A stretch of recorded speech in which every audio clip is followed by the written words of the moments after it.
Bonjour à tous. Nous allons continuer aujourd'hui les études dans le cadre de la Yeshiva Soukat David sur l'Ancien et le Nouveau Testament, sur la parole de Dieu.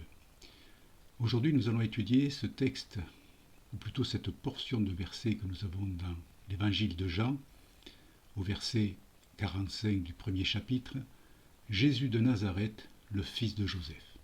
Et nous allons voir tout ce que cela implique en termes de connaissances.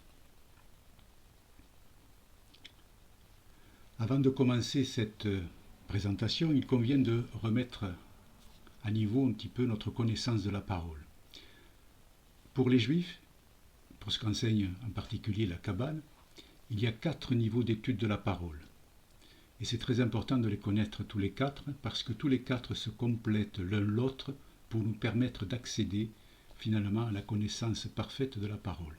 Il y a d'abord le pshat, qui est le sens littéral, c'est celui, je dirais, c'est au mot à mot, exactement. Le remes, c'est déjà un peu plus fin, c'est le sens allusif, c'est-à-dire que par des répétitions, comme on va le voir, ou par des images, ou par des phrases qui paraissent hors de contexte, il y a des choses qui nous sont présentées et qui veulent dire quelque chose pour nous, si on commence à rentrer dedans. Ensuite, il y a le sens, il y a le drash, le sens doctrinal, c'est assez particulier.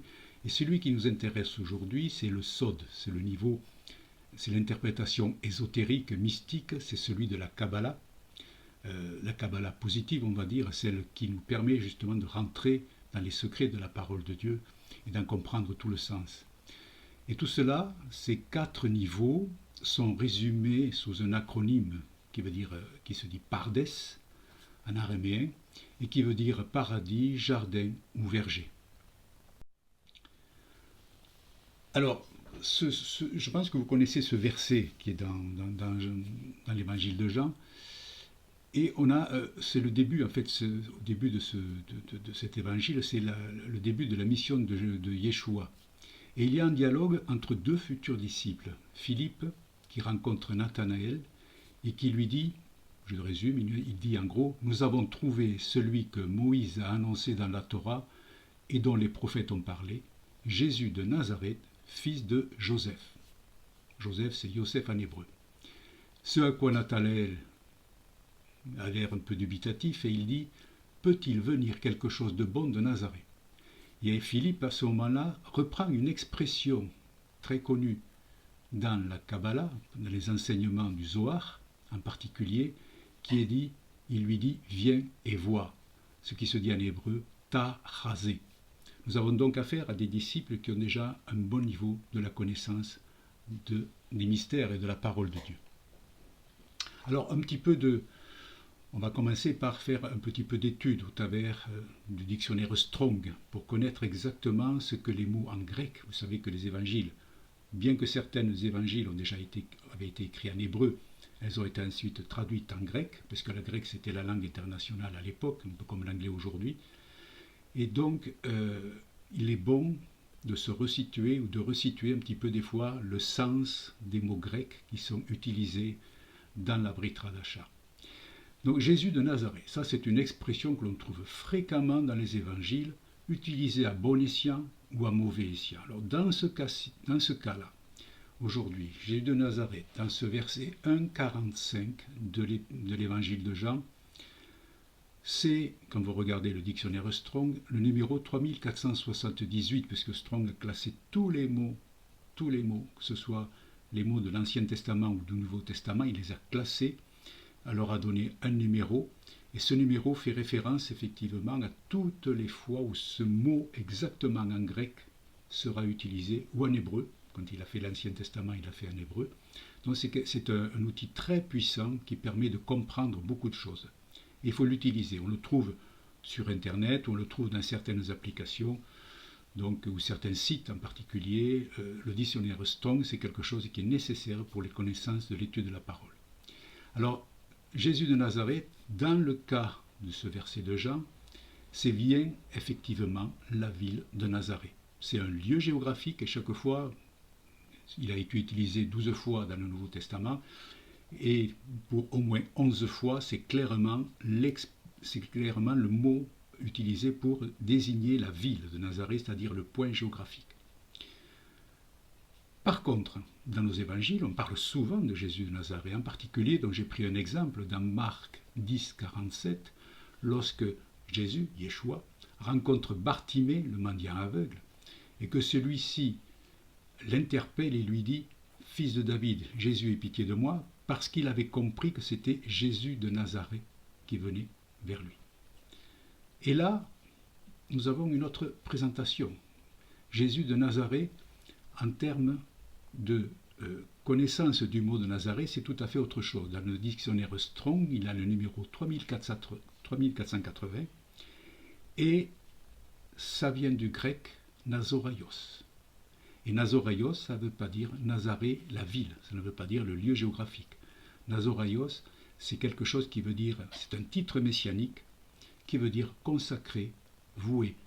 Il convient de dire que c'est un peu plus adapté à ce qu'était Yeshua, effectivement. Et ce texte, cette appellation de Jésus de Nazareth, malheureusement, dans nos évangiles, dans le Nouveau Testament, on n'a pas fait de différence entre le Nazareth, qui était la ville géographique, et le Nazareth, qui est en fait le Nazoraios, autrement dit le consacré. C'est un titre messianique, c'est important de le savoir. À noter que dans l'Ancien Testament, on trouve aussi cette notion de Nazaréen, dans en particulier un prophète comme Amos, Amos 2,11, où il est dit « J'ai suscité des prophètes d'entre vos fils et d'entre vos jeunes gens des Nazaréens. N'en est-il pas ainsi, fils d'Israël, dit l'Éternel ?» On voit donc que même, en fait, la racine de Nazaréen dans l'Ancien Testament, en hébreu, c'est le Nazir, c'est celui qui est consacré. Donc c'est quelque chose qui est important de comprendre.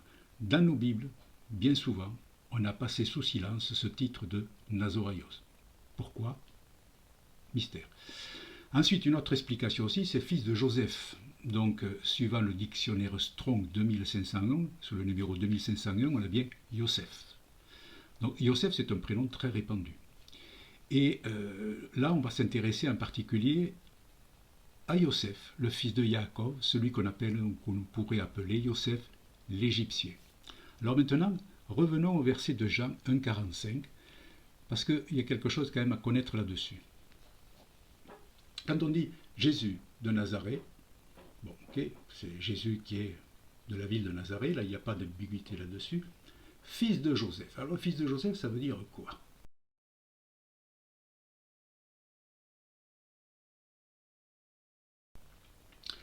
Bien souvent, et je dirais presque automatiquement, nous sommes conditionnés pour ça, on va dire, mais c'est Joseph, le charpentier. Mais est-ce que c'est vraiment le sens? Parce que j'attire votre attention quand même sur cette scène très particulière. On voit Philippe intervenir, on pourrait même imaginer qu'il est très excité puisqu'il a rencontré ce Messie. Je vous rappelle, c'est un Messie qu'on attend depuis Moïse. Ça fait 1400 ans qu'on attend un Messie. Il est très excité. Il arrive là et il va dire à Nathanaël, il va lui dire comme ça, j'ai rencontré le Messie. Et il est le fils, il vient de Nazareth, comme on l'a vu, et il est le fils de Joseph. S'il s'est exprimé en hébreu, et je pense qu'il a dû s'exprimer en hébreu, ou moins en araméen, il a dû lui dire, c'est le Ben Yosef, le fils de Joseph. Maintenant, regardons un petit peu. Nous avons le Messie, nous sommes très haut dans la révélation, et on vient de dire que c'est le fils de Joseph, le charpentier.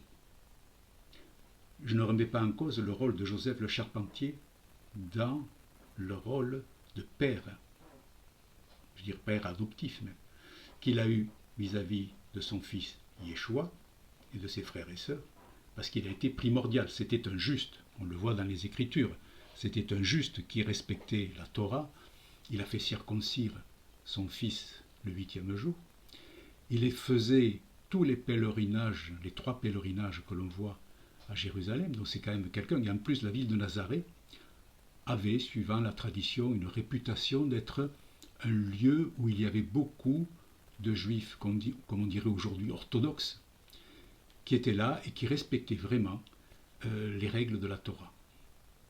Donc il est important de voir que le charpentier, c'est vraiment, Joseph le charpentier, c'est vraiment quelqu'un c'est vraiment un bon père pour Yeshua. Mais ici, est-ce que c'est important? Est-ce qu'on a vraiment l'impression que c'est quelque chose de même niveau? J'ai un Messie devant moi et je dis c'est le fils du charpentier. Non, je pense sincèrement, c'est que là, finalement, Philippe a annoncé, je viens de rencontrer le Mashiach et il doit être, ou il devrait être, le Ben Yosef. Pourquoi? On va voir pourquoi. Parce qu'il y a un certain nombre de choses qu'il faut connaître entre les deux. Pourquoi le Ben Yosef par rapport à quel autre Messie? Nous allons voir cela. Alors, pourquoi Ben Yosef? Qu'est-ce que c'est Ben Yosef dans le judaïsme? Pour les juifs, il n'y a pas d'ambiguïté là-dessus. Il y aura bien deux manifestations messianiques. Alors attention, je ne dis pas deux messies. Jamais dit ça. Moi je dis deux manifestations messianiques. Si vous regardez par exemple dans Acte 1.11, lorsque il y a l'enlèvement de Yeshua qui monte au ciel, l'ange interpelle ensuite les disciples en disant « Pourquoi regardez-vous là-haut? Il va revenir de la même façon qu'il est monté. » Donc on sait qu'il y a bien deux manifestations et nous attendons aujourd'hui la deuxième manifestation. C'est là même ça devrait être même notre raison de croire aujourd'hui, notre raison d'espérer que le Mashiach va revenir. Et donc, pour les Juifs, ils n'ont aucun problème là-dessus. Ils savent qu'il y a le Mashiach ben Yosef, première manifestation, et deuxième manifestation, le Mashiach ben David. C'est très complexe pour expliquer les deux. J'ai choisi de faire quelques points uniquement, parce que sinon on passerait des heures et des heures à expliquer ces deux notions et quel est le rôle de chacun. On va quand même dégrossir un petit peu le tout, de façon à ce que vous compreniez pourquoi il est important de connaître cela. Alors en particulier, l'origine, une des origines de cette notion de deux Mashiach, un Ben Yosef et un Ben David, ce qui fait, ça vient tout simplement d'un verset qui est dans la paracha Vayigash, c'est-à-dire en Genèse 44. Vous savez que les Juifs étudient, et beaucoup de chrétiens aujourd'hui maintenant, lors du Shabbat, on étudie toujours une portion de la Torah, des 5 premiers livres de la Bible, qui est divisée en 50, et ces 5 premiers livres sont divisés en 54 portions, et tous les Shabbats, on étudie une portion de la Bible, et ces portions portent le nom, en général, du premier mot, qui est le premier mot de la portion que l'on étudie. Et donc, Vayigash, ça veut dire « il s'avança », c'est dans Genèse 44, donc, et ce mouvement de Judas, de Yehuda, qui s'avance vers Yosef, c'est quelque chose que la tradition a interprété comme étant un mouvement entre deux rois. On va voir pourquoi. En rapprochant les mots entre eux, Vayigash, la tradition dit que lorsque deux personnes s'avancent l'une vers l'autre, c'est soit pour plaider une cause en justice, comme dans Deutéronome 25.1, soit pour apaiser un adversaire, comme dans Josué 14.6, soit pour livrer bataille, comme dans 2 Samuel 10.13. Et en fait, ce sont là, donc ça fait partie des choses qu'il faut comprendre, c'est que Joseph et Judas sont comme deux rois qui vont s'affronter. Et c'est un affrontement, c'est un véritable duel oratoire. Hein. Et quand on regarde ce que rapporte la tradition et le Zohar, c'est qu'il y a eu vraiment, il n'y a pas eu de coups ou quoi que ce soit, mais au point de vue oratoire, ça a été très violent. Ils se sont mesurés l'un à l'autre, et il y a eu un duel entre le lion Yehuda, Judas, et le bœuf Yosef. Et ce mouvement des deux de Judas qui va affronter Yosef, on le retrouve, si vous voulez, c'est éclairé par un psaume, par le psaume 48, dans les versets 5 et 6, où il est dit « Car voici les rois s'étaient concertés, ils n'ont fait que passer ensemble, ils ont regardé, tous stupéfaits, ils ont eu peur et ont pris la fuite. » Et ce que dit le Zohar, c'est « Voici les rois qui se rencontrent. Ils sont en fureur. » Et les autres, entre parenthèses, ils ont regardé, ils ont été stupéfaits, et l'angoisse les saisit. Alors, il faut comprendre que c'est une confrontation, finalement, qui est entre deux frères. Mais de cette confrontation, c'est une union qui va naître entre le pouvoir temporel de la tribu de Juda, qui est la tribu royale, puisqu'on sait que le Mashiach doit venir de la tribu de Juda, et le pouvoir spirituel de la tribu de Yosef le juste. Parce que Yosef, il faut se souvenir de ça, est appelé le juste par les Juifs, le tzaddik, comme on dit, et tout cela ne cessera que lorsque viendra le temps messianique, et nous y sommes, comme on peut le voir dans Ésaïe 11, et qui a été expliqué dans la vidéo qui a été faite sur Éphraïm. Donc, on va voir maintenant pourquoi tout cela arrive. Et afin de bien comprendre, il nous faut revenir maintenant dans les textes, dans des versets de la Genèse. Au début de la vie de Yosef, on a vu que Yosef, c'est quelqu'un qui était le préféré de son père, Jacob, et déjà il s'affrontait avec ses frères.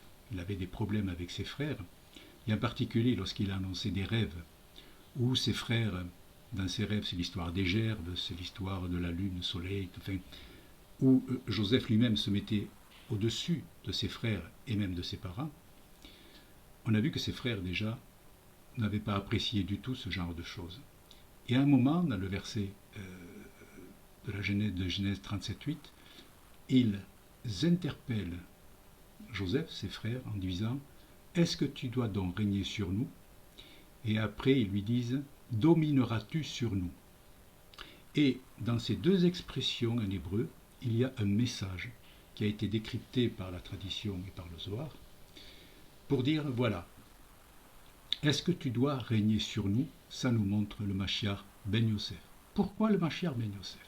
Parce que l'expression régner sur nous, Amalor Timlor, est à rapprocher de cette prophétie du prophète Zacharie lorsqu'il parle de l'entrée, d'ailleurs qui sera l'entrée de Yeshua dans Yerushalayim. Réjouis-toi avec transport, fille de Sion, pousse des cris de joie, fille de Jérusalem, voici ton roi qui vient à toi, il est juste, ayant le salut, humble et monté sur un âne et sur un poulain, le petit d'une ânesse. Ton roi, c'est Malker, et donc ce Malker est rapproché au point de vue racine avec Amalor. Et la tradition dit, là, nous avons une annonce déjà du Mashiach ben Yosef. Et quand les frères lui disent « Domineras-tu sur nous ?» qui en hébreu se dit « Ma shol timshol » et on voit qu'ils le haïssent à cause de ça, c'est à rapprocher d'un autre verset de Zacharie qui lui concerne, a été décrypté comme celui du Mashiach ben Yehuda, le ben David, en disant « Je retrancherai d'Éphraïm le char de Jérusalem, le cheval et l'arc de guerre sera retranché, et il annoncera la paix aux nations et dominera Umashado d'une mer à l'autre, depuis le fleuve jusqu'au bout de la terre. » Et donc on a d'un côté Machol, de l'autre Umashado. Donc l'idée développée par la tradition, c'est que nous avons là le Mashiach, ce qu'on appelle le Mashiach ben Yehuda, qui bien entendu sera le Mashiach ben David, c'est-à-dire celui qui va venir dominer le monde et juger le monde. Alors pourquoi est-ce qu'on doit parler de Yosef l'Égyptien? En fait, dans les Écritures, dans ce qu'on appelle l'Ancien Testament, on trouve un certain nombre de personnages, des personnages clés, qui ont plus ou moins des caractéristiques du Mashiach, du Messie. Bien entendu, aucun ne pourra être l'égal du Messie. Mais chacun, à sa façon, a développé soit une mission, soit des qualités qui permettent de le comparer, pour certains côtés, au Messie. On a par exemple Adam, Noé, Abraham, Isaac, Jacob, Moïse, Josué, Bethsalel, David, pour le moins, on a tous ces gens-là. Il est important d'ailleurs de voir que l'on peut étudier pour chacun quelles sont les caractéristiques qui le rattachent au Messie. Mais de tout cela, c'est bien Yosef, le fils de Jacob, l'Égyptien, qui est le plus proche de l'œuvre accomplie par Yeshua. Il n'a pas pu l'égaler dans la totalité, mais c'est en regardant la vie de Yosef, qu'est-ce qu'il a été, qu'est-ce qu'il a fait, que l'on peut décrypter ensuite la vie de Yeshua et quelle était sa mission lors de sa venue sur terre. Alors, dans la Bible, MacArthur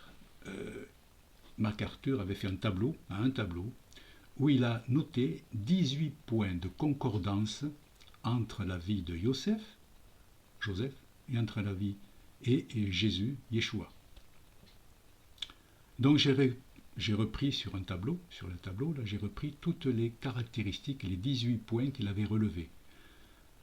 Joseph, il était un berger, de la même façon que Yeshua. Il fut aimé de son père. On le voit en Genèse 37 où il est dit « Israël aimait Joseph plus que tous ses autres fils ». Et dans Matthieu, on a « C'est ici mon fils bien-aimé en qui j'ai mis toute ma confiance ». Il fut haï par ses frères. De la même façon, on voit que ses frères le haïssaient, on l'a déjà vu. Comme dans Jean 7, il est dit que ses frères ne croyaient pas en Yeshua. Il fut envoyé par son père vers ses frères. Il fut l'objet d'un complot. Par exemple, en Genèse, il est dit, lorsque ses frères se réunissent pour l'écarter, il est dit, maintenant donc, venez, tuons-le et le jetons dans quelque fosse. Et dans Jean 11, on sait, par exemple, on voit qu'il est écrit, depuis ce jour-là, ils se consultèrent pour faire mourir Jésus. 6e point, il fut dévêtu de sa tunique. 7e point, il fut amené en Égypte. 8e point, il fut vendu pour le prix d'un esclave. 9e point, il fut tenté.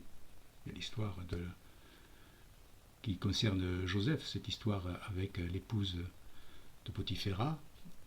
Et de même façon, Yeshua lui a été tenté par le diable dans le désert. 10e point, il fut accusé faussement.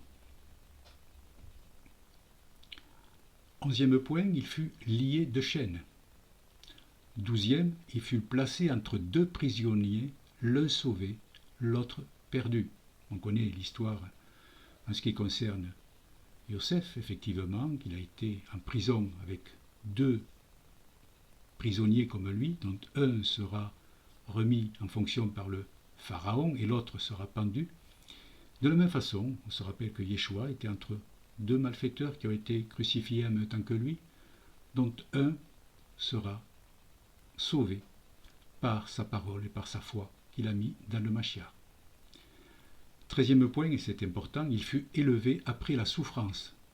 Yosef, tiré de prison, est devenu finalement le premier ministre de l'Égypte, de la même façon que Yeshua a été élevé à la souveraineté par Dieu.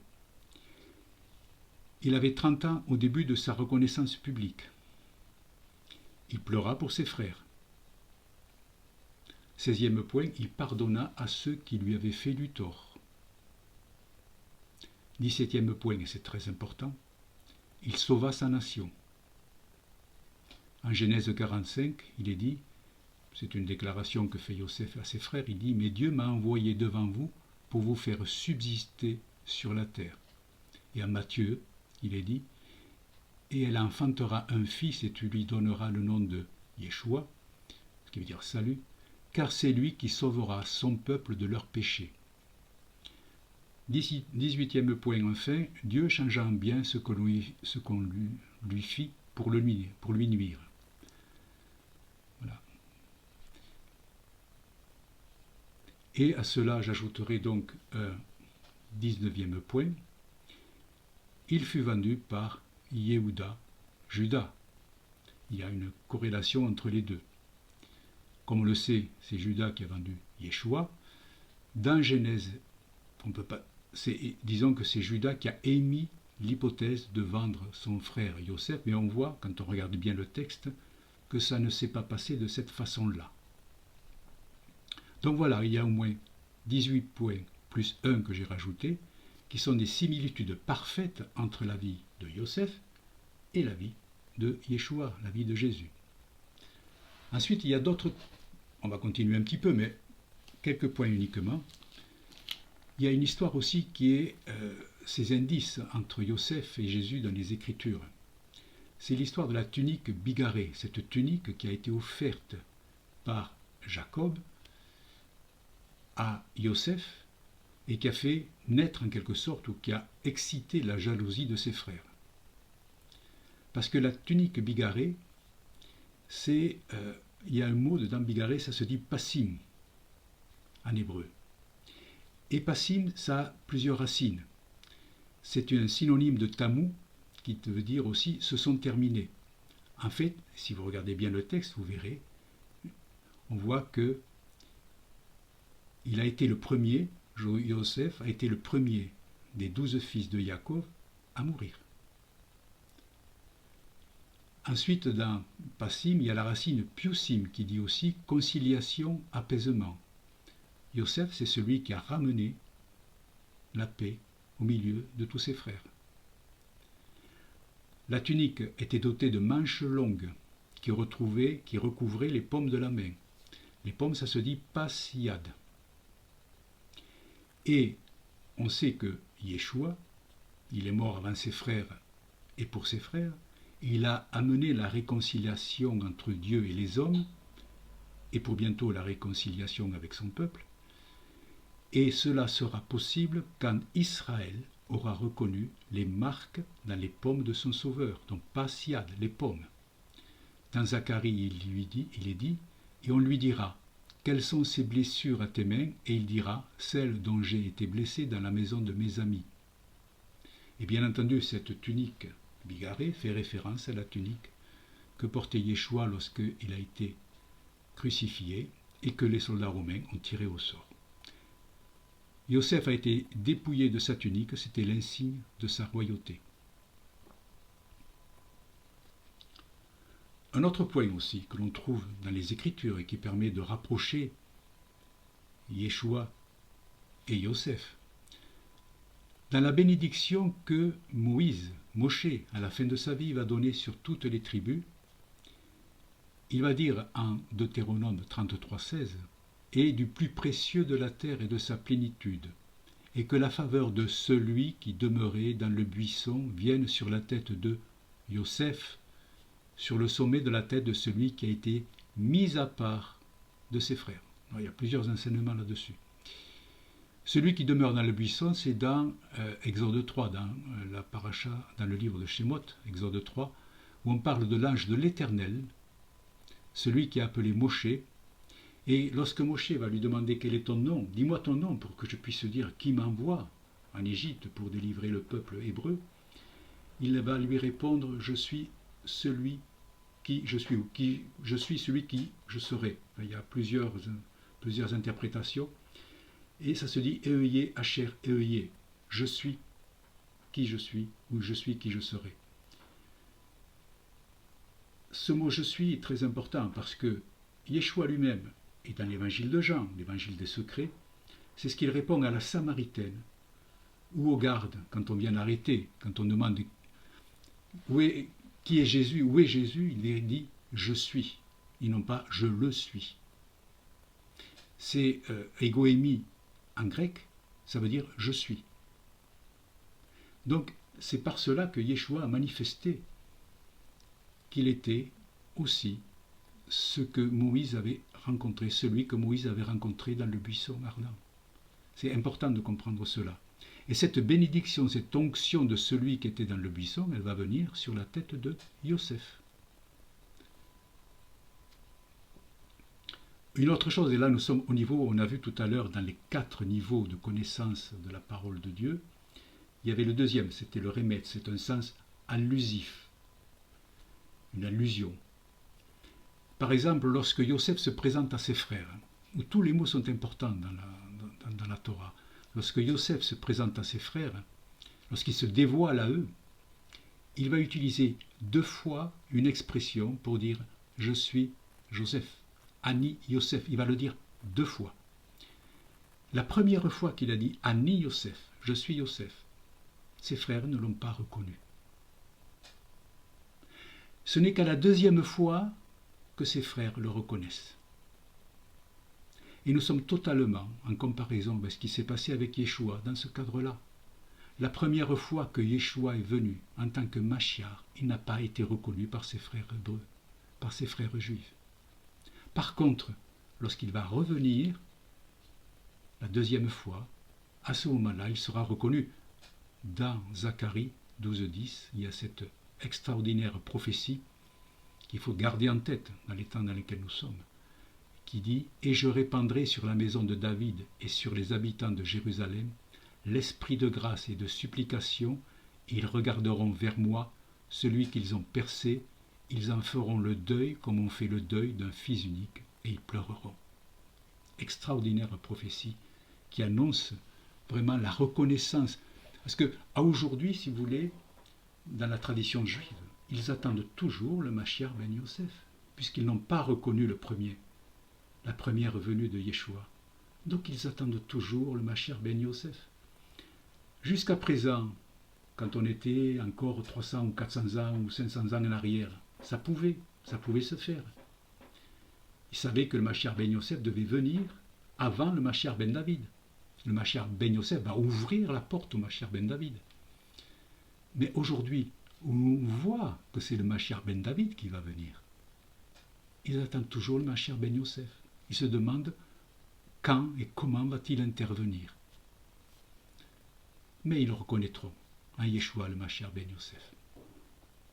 Et une autre mention aussi dans les Écritures, et en particulier dans le Nouveau Testament, où Yeshua est appelé le juste. Par exemple, c'est ce qu'on voit dans Acte 3,14. « Mais vous, vous avez renié le saint et le juste, et vous avez demandé qu'on vous accordât un meurtrier. » En Acte 7, 52. « Lequel des prophètes vos pères n'ont-ils pas persécuté ils ont tué ceux qui ont prédit la venue du juste. » Ou en Acte 22,14. « Et il dit, le Dieu de nos pères t'a choisi d'avance pour connaître sa volonté et pour voir le juste. » Yeshua est appelé le juste.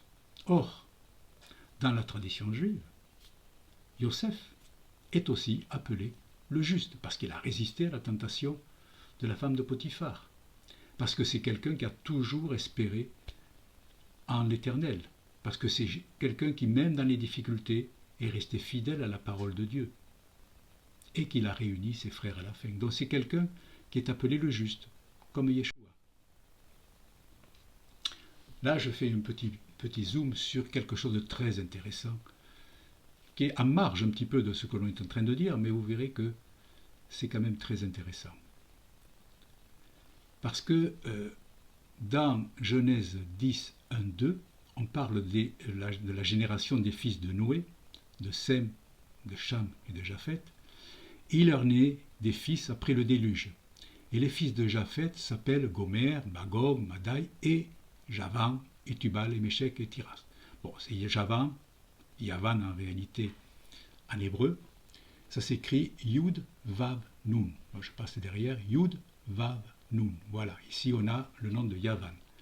Et Yavan, ça veut dire la Grèce, le monde occidental, puisqu'on sait que nous descendons de la civilisation grecque, gréco-romaine. Rome, lui aussi descendant de la Grèce, gréco-romain, nous sommes dans une situation, dans un monde occidental gréco-romain. Donc Yavan, et quand on regarde ce mot, on voit qu'il commence par la lettre Yud, qui est le petit truc. Vous savez en hébreu que les mots s'écrivent de droite vers la gauche. Donc le Yod ici, ça c'est la première lettre du nom sacré de Dieu, celui qu'on ne prononce pas, le tétragramme. Yod, Ke, Vav, Ke. Ensuite, il y a un Vav. Le Vav, il descend un peu plus bas, il a les pieds sur terre. Et ensuite, il y a un Nun final, qui descend en dessous de la ligne. Et la tradition dit, voyez Yavan, ils ont reçu effectivement le nom de Dieu, mais c'est la matérialité qui va l'emporter, parce que la dernière lettre, le Nun, descend en dessous du matériel, en dessous de la terre. Donc c'est la matérialité. Et il faut reconnaître que notre monde occidental est très, très matériel. C'est ce qui va être aussi l'occasion de sa perte. Mais on le verra plus tard. Donc cette matérialité de Yavan, elle était déjà annoncée. Il y a un autre mot qui est important, et je vous le donne là, c'est le mot tzadik, avec un sadé, dalet, yod, kaf. Kof, pardon. Et ce mot tzadik, le juste, donc Yeshua, commence par une lettre qui est la lettre Tsadé. Tzadik, Tsadé. Lorsqu'ensuite on va regrouper le mot de Yavan avec le Tsadé, on va obtenir un autre mot qui est Sion, autrement dit la montagne de Sion. Autrement dit, Yeshua, en tant que juste, va conduire le monde occidental matériel et tous ses enfants qui sont nés de lui, il va les conduire vers la montagne de Sion. Donc il faut se laisser conduire par notre maître. En conclusion, parce qu'on va rester là, il y a tellement de choses à dire, mais il faut aussi conclure. En conclusion, il est important de comprendre le rôle de Yeshua en tant que Mashiach ben Yosef.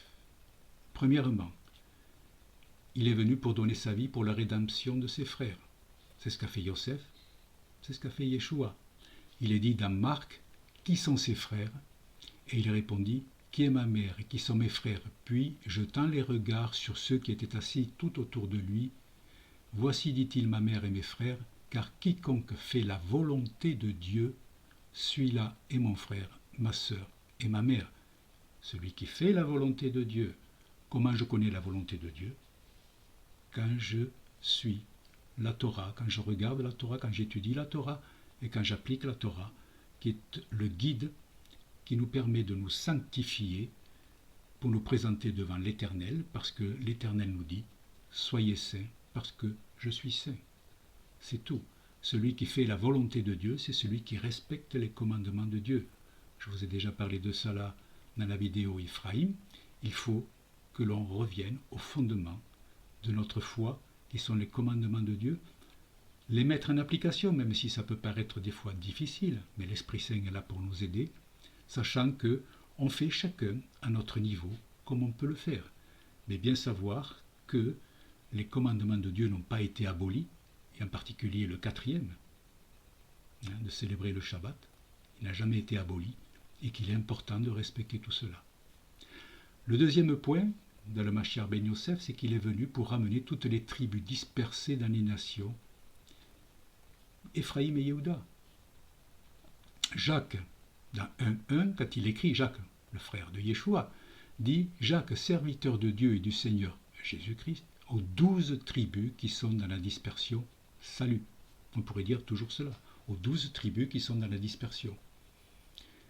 Il faut voir qu'il est important il est très important de comprendre que ces tribus aujourd'hui sont dispersées dans toute l'immensité de la terre. Et que chacun doit être aujourd'hui interpellé pour revenir en tant que membre de ces tribus. Où est Ephraïm aujourd'hui?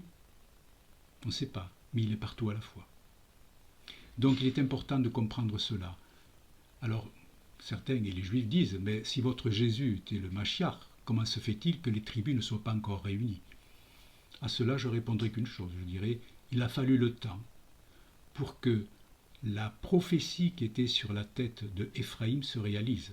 Éphraïm, il lui avait été prophétisé qu'il allait conquérir le monde. Or, qui a conquis le monde dans les siècles qui nous précèdent? C'est le monde occidental qui a conquis la totalité du monde. Et c'est pour cela que de cela devait se réaliser. Il a conquis pour des moyens, pour des raisons matérielles, bassement financières, je dirais, mais il a aussi conquis en amenant, au travers de ces réseaux, la parole de Dieu jusqu'aux extrémités du monde, même si c'est une parole qui est un petit peu, j'allais dire, falsifiée. Mais en fait, il l'a amené. Aujourd'hui, que l'on soit en Chine, que l'on soit en Amérique du Sud, en Afrique, ou n'importe où ailleurs, il y a des gens, qui connaissent le Dieu d'Abraham, de Isaac et de Jacob. Et ce sont les chrétiens qui ont fait cela.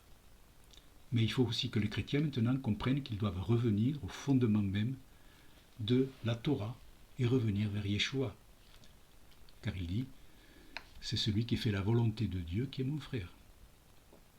Tout cela pour les réunir. Pourquoi faire ça? C'est pour les réunir dans l'unité de son nom. Comme il est dit en Jean 17, afin que tous soient un, comme toi, Père, tu es à moi, et comme je suis en toi, afin qu'eux aussi soient un en nous, pour que le monde croie que tu m'as envoyé. La notion de l'unité est importante. Il n'y a pas X dieux, il n'y a pas plusieurs dieux, il n'y a pas des sièges à droite et des sièges à gauche. Il n'y a que l'unité parfaite en Dieu. Toute la création veut être unie en Dieu. C'est ce qui nous est dit dans les Écritures. Des fois, je me dis que finalement, le christianisme tel qu'il est devenu aujourd'hui, il a plus de points communs avec la mythologie gréco-romaine qu'avec ce que dit la parole de Dieu. Il faut comprendre que cette notion d'unité de toute la création, le monde minéral, végétal, animal et les êtres humains, est primordiale dans le concept et dans la volonté de l'Éternel de tout réunir en lui. Il est tout en tout, et ça vaut beaucoup. Et tout cela, justement, pourquoi réunir dans l'unité du nom de Yeshua? C'est pour ramener à l'unité du Père. Car il est dit en Éphésiens 4, mais il y a plusieurs versets, mais j'ai choisi celui-là. Il y a un seul corps et un seul esprit, comme aussi vous avez été appelés à une seule espérance par votre vocation. Il y a un seul Seigneur, une seule foi, un seul baptême, toujours un seul Dieu et Père de tous, qui est au-dessus de tous, et parmi tous, et en tous. Et je dirais dans toute la création. Il faut rentrer dans le texte de la Torah, il faut vraiment étudier la Torah. Les enseignements de la Yeshiva Soukat David sont là pour vous aider. Allez voir ces enseignements, inscrivez-vous pour les cours, apprenez à étudier la parole de Dieu au travers des enseignements de la Yeshiva Soukat David, et vous verrez que votre vie vraiment va être transformée. Que l'Éternel vous bénisse